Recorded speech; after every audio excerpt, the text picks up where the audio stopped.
Fuq l-istazzjon tiegħu, il-kap nazzjonalista Adrian Delija infexxi attakka lill-Prim Ministru.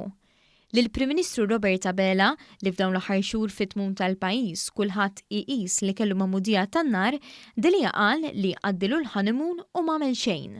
Ma silu 6 xhur. Għaddilu l-honeymoon m'għamel xejn.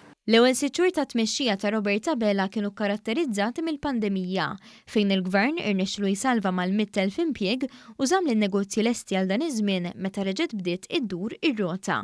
Apparti minn hekk il-pajjiż beda dejjem sensiela ta' riformi u dawn ġew rikonoxxuti minn kulħadd fosthom il-Kummissjoni Venezja li laqgħet prattikament ir-rakkomandazzjonijiet kollha tal-Gvern Malti favur ir-riformi fil-ġudikatura, it-tissieħ fis-saltna tad-dritt u l-governanza tajba.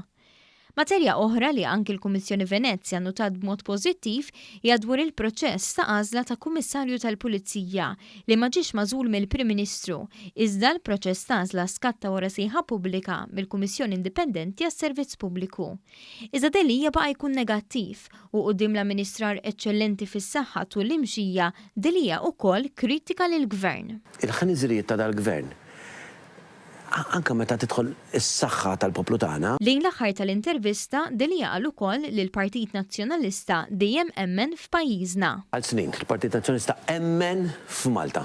Din id-dikjarazzjoni tistona bil-kbir meta wieħed iqis il-kampanji kostanti ta' esponenti nazzjonalisti kemm f'Malta kif ukoll barra minn xtutna li jippruvaw jitfgħu f'dell ikraħ lil Malta.